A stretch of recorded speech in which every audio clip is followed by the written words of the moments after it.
धर्मदास जी ने कहा था कि भगवान यहाँ कितनी सुविधा दे रखी है भगवान ने, और इसको आप काल कह रहे हो।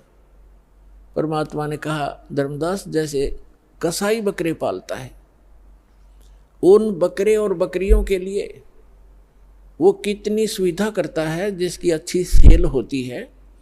एक बहुत बड़ा चरागाह बनाता है, उसको हायर करता है या मोल लेता है, और उसके अंदर शेड डालता है, झोंपड़ी डालता है बकरों को गर्मी और सर्दी से बचाने के लिए।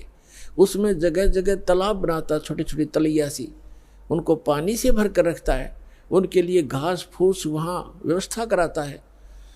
उस सारी व्यवस्था को देखकर वो भोले प्राणी ये समझ बैठते हैं कि हमारा मालिक, हमारा स्वामी कितना दयालु है, हमारी कितनी केयर टेक रखता है, सारी सुविधाएं प्रदान करता है, हिंसक पशुओं से बचाता है, चारों तरफ से बाड़ लगा देता है, और अंदर वृक्ष हैं, झाड़ बोझड़े हैं, फल घास फूस है, गर्मी से बचने के लिए शेड है, सर्दी से बचने के लिए व्यवस्था शेड है।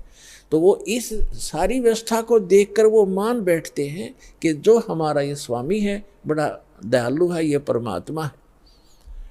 और जब वो कभी उनके बीच में आता है तो वो सारे उसको प्यार देने के लिए उसके चारों तरफ कोई ऊपर को पैर फैलाता है अपने सीने से लगाने के लिए, और वो उसको चाटते हैं प्यार से, जीभ से चाटना चाहते हैं, उनको एक विशेष रिगार्ड देने के लिए। वो तो चाट रहे हैं जीभ से, और वो कसाई देख रहा है से हाथ लगा के, और वो खुश होते हैं कि हमारा मालिक हमसे प्यार कर रहा है। वो देख रहा है कि ये कितना मांस हो गया, कितने का बिकेगा, और वो सोच रहे हैं मुझे हमें प्यार कर रहा है।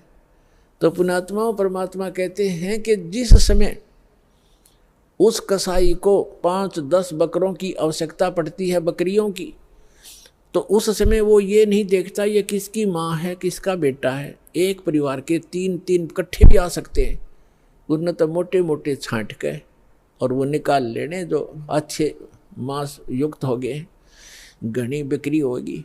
तो उस समय उन बकरों को भी पता होता है, ऐसे भागते ही इधर उधर दौड़ जाते, उनको मालूम है कि कहीं इनको खतरे के स्थान पर ले जा रहा है, इतना उनकी आत्मा में आभास होता है। तो कहने का भाव ये है कि इसी प्रकार जो यहाँ की सुविधाएं आप देख रहे हो धर्मदास, परमात्मा कह रहे हैं कबीर भगवान, इन सुविधाओं को देखकर तो ऐसा लगता है जैसे बड़ा दयालु भगवान है, और उस समय तुम्हारी बुद्धि पर पत्थर गिर जाते हैं। किसी का बेटा मर गया, किसी की बेटी मर गई, एक परिवार के 3-3 4-4 सदस्य मर जाते हैं।